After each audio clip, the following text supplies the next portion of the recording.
Assalamualaikum warahmatullahi wabarakatuh. Waalaikumsalam warahmatullahi wabarakatuh.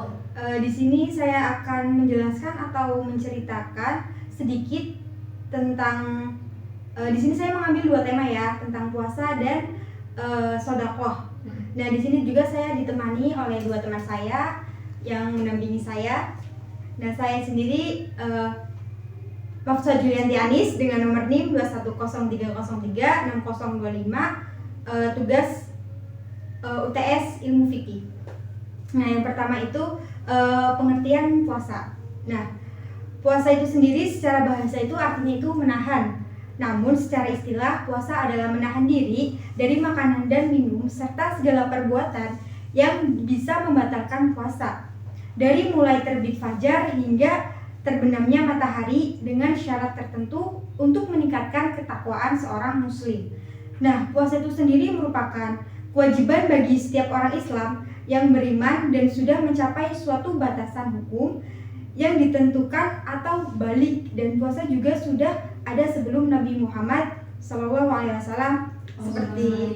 seperti Nabi Nuh alaihissalam dan Nabi Daud alaihissalam.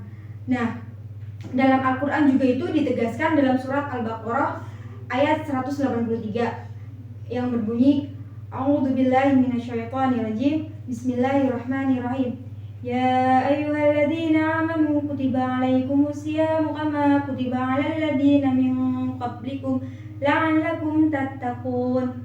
Yang artinya, hai orang-orang yang beriman, diwajibkan atas kamu berpuasa sebagaimana diwajibkan atas orang-orang yang sebelum kamu agar kamu bertakwa. Nah, berdasarkan ayat tadi yang saya baca, bahwasanya ulama fikih itu sepakat bahwa puasa itu hukumnya wajib, dan orang yang mengingkarinya itu hukumnya itu disebut itu orang kafir. Nah, puasa yang diwajibkan adalah puasa Ramadan. Jika meninggalkan puasa tersebut, maka syarat puasa itu diganti atau diqadha di hari yang lain, atau bisa juga dengan membayar fidyah. Nah, tadi kan sudah dijelaskan tentang pengertian puasa. Ada juga rukun puasa dan syarat puasa. Nah, rukun puasa itu sendiri terdiri dari niat, yang kedua itu menahan diri dari hal-hal yang membatalkan puasa sejak terbit fajar hingga terbenamnya matahari. Nah, syarat puasa itu sendiri ada 2. Yang pertama itu syarat wajib puasa. Nah, syarat wajib puasa itu adalah hal-hal yang bila terpenuhi pada seseorang, puasa menjadi wajib atas dirinya. Nah, syaratnya itu yang pertama itu beragama Islam. Nah, orang yang tidak beragama Islam itu tidak diwajibkan untuk puasa. Yang kedua itu balik. Nah, mereka yang belum sampai usia balik seperti anak kecil tidak diwajibkan untuk berpuasa. Nah, yang ketiga itu berakal. Seseorang yang dalam keadaan gila, bila tidak puasa maka tidak ada tuntutan untuk mengganti puasanya bila gilanya itu udah sembuh selama masih hidupnya gitu ya. Nah, yang keempat itu sehat, yang kelima itu mampu, dan yang keenam itu suci dari haid dan nifas. Nah, syarat sahnya puasa syarat sah puasa itu adalah semua hal yang membuat ibadah puasa menjadi sah hukumnya. Bila salah satu syarat ini tidak ada, maka ibadah itu tidak sah hukumnya. Nah, syaratnya itu seperti niat. Yang kedua itu ada mumayyiz, dapat membedakan yang baik dan yang tidak baik.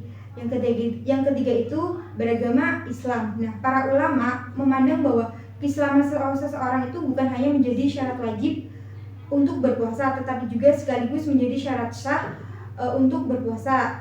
Yang keempat itu suci dari haid dan nifas. Ini juga salah satu menjadi syarat sah dalam berpuasa. Yang kelima itu pada hari yang dibolehkan. Nah, syarat sah yang terakhir untuk ibadah puasa adalah hanya boleh dilakukan di hari-hari yang dibolehkan puasa. Bila melakukan puasa pada hari-hari yang dilarang, maka puasanya itu tidak sah, bahkan haram untuk dilakukan. Nah, adapun hari-hari yang terlarangnya itu seperti Hari Raya Idul Fitri, Hari Raya Idul Adha, Hari Raya Tasyrik. Hari Raya Tasyrik itu sendiri tanggalnya itu seperti tanggal 11, 12, 13 pada bulan Dzulhijjah. Nah, tadi kan udah dijelaskan tentang rukun puasa. Sekarang ada juga hal-hal yang membatalkan puasa. Ada yang tahu? Makan dan minum. Ya, tahu Mbak? Ya. Tidak tahu. Oh.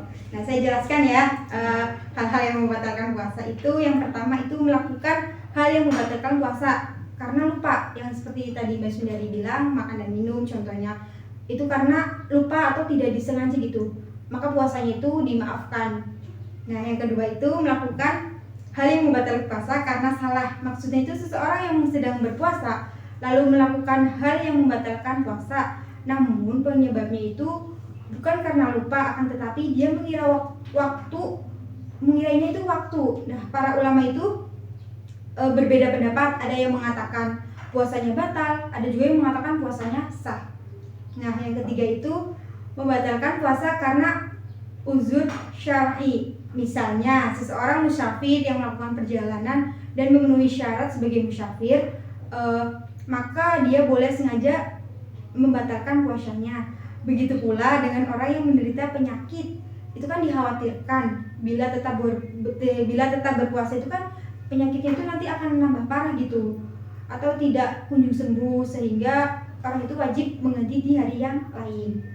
Yang keempat itu membatalkan puasa karena tanpa uzur syar'i. Nah, seseorang yang secara sengaja berniat untuk membatalkan puasanya tanpa adanya uzur syar'i, maka puasanya bukan hanya batal tetapi juga menanggung dosa dan wajib mengqadhonya.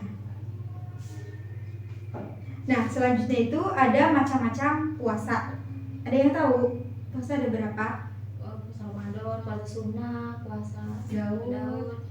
Ya, nah di sini saya akan menjelaskan puasa itu ada puasa wajib dan puasa sunnah. Yang pertama itu puasa wajib. Puasa wajib itu ada puasa Ramadan. Nah, Nabi Muhammad SAW memerintahkan umat Islam untuk melakukan puasa Ramadan. Puasa Ramadan itu sendiri puasa yang dilaksanakan pada bulan Ramadan dan memiliki hukum fardu ain. Nah, yang kedua itu puasa nazar. Puasa nazar yaitu puasa yang dilakukan karena berjanji dalam kebaikan untuk melakukan puasa jika keinginannya itu tercapai. Semisal berjanji, seandainya nilai agama dan IPS saya itu mendapatkan nilai 100 pada ujian akhir semester, maka saya akan berjanji berpuasa 3 hari. Nah, itu kan tadi berjanji. Nah, apabila keinginannya itu tercapai, maka orang tersebut tuh wajib melakukan puasa yang tadi janjikan gitu. Nah, nazar yang harus dilaksanakan adalah jika berupa perilaku yang baik. Dengan demikian, kalian tidak boleh bernazar untuk berbuat maksiat. Nah, yang ketiga itu puasa kifarat. Nah, puasa kifarat itu yaitu puasa yang harus dilakukan apabila seseorang itu melanggar suatu aturan yang telah ditentukan. Pelanggarannya itu seperti berhubungan suami istri di siang hari pada bulan Ramadan. Terus harus melakukan puasa 2 bulan berturut-turut. Yang kedua itu tidak memenuhi nazar. Jika ketentuan lain tidak dapat dilaksanakan, maka berpuasa selama 3 hari. Nah, kalau puasa sunnah sendiri itu terdiri dari puasa Senin Kamis, itu dilakukan pada hari Senin dan Kamis. Yang kedua itu ada puasa Arafah. Nah, puasa yang dilakukan pada tanggal 9 Zulhijjah, yaitu saat orang yang melaksanakan ibadah haji dan wukuf di padang Arafah. Keutamaan puasa Arafah sendiri itu dapat menghapus dosa selama 2 tahun, yaitu 1 tahun yang lalu dan 1 tahun yang akan datang. Nah, yang ketiga itu puasa Syawal. Puasa Syawal adalah puasa yang 6 hari setelah tanggal 1 Syawal. Cara melaksanakannya boleh berturut-turut atau berselang-seling. Keutamaan puasa Syawal itu seperti puasa setahun. Nah, tadi kan sudah dijelaskan tentang macam-macam puasa. Ada juga hari-hari yang dilarang puasa seperti hari raya Idul Fitri dan Idul Adha, hari Tasyrik, hari yang diragukan, dan wisal puasa atau sepanjang tahun. Nah, selanjutnya itu ada hikmah puasa. Hikmah puasa sendiri itu kita bisa menghapus dosa, ibadah istimewa, baik untuk organ pencernaan, baik untuk kesehatan psikis dan kejiwaan. Nah, tadi kan saya sudah menjelaskan tema tentang puasa. Selanjutnya itu tentang sedekah. Nah, sedekah sendiri itu berasal dari kata sedekah yang berarti itu benar.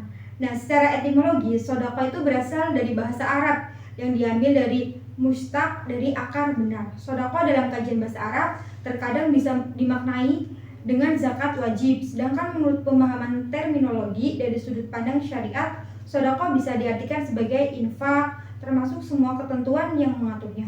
Namun, sodaqah itu memiliki makna yang lebih luas. Nah, secara etimologis, kata sedekah itu berasal dari kata Arab atau asyadaq. Nah, pada awal pertumbuhan Islam, sedekah diartikan dengan pemberian yang disunatkan, yaitu sedekah sunat. Nah, akan tetapi setelah kewajiban zakat itu disyariatkan, yang dapat dalam Al-Quran disebut juga dengan sedekah. Istilah sedekah itu mempunyai dua pengertian, yaitu sedekah sunat dan sedekah wajib atau zakat. Dan sedangkan menurut Prof. Dr. Abdul Manan, dilihat dari aspek etimologis, kata sodaqah itu berarti memberikan atau mendermakan suatu kepada orang lain. Nah, ada juga macam-macam sodaqah. Yang pertama itu memberi nafkah kepada keluarga, itu termasuk sedekah. Contohnya seperti semisal Mbak Sundari sudah punya suami gitu ya, suaminya memberi nafkah kepada Mbak Sundari, itu termasuk sedekah. Nah, yang kedua itu menyebarkan ilmu, itu juga termasuk sedekah. Contohnya itu seperti Mbak Salwa habis pulang dari webinar atau apa, lalu bercerita kepada temannya gitu, itu termasuk juga sedekah. Yang ketiga itu ada meminjamkan sesuatu. Nah, contohnya itu seperti semisal Mbak Salwa meminjamkan barang kepada Mbak Sundari gitu, itu atau semisal buku atau apa, itu juga termasuk sedekah. Nah, itu saja yang dapat saya sampaikan. Kurang lebihnya mohon maaf apabila ada kesalahan. Wassalamualaikum warahmatullahi wabarakatuh. Waalaikumsalam warahmatullahi wabarakatuh.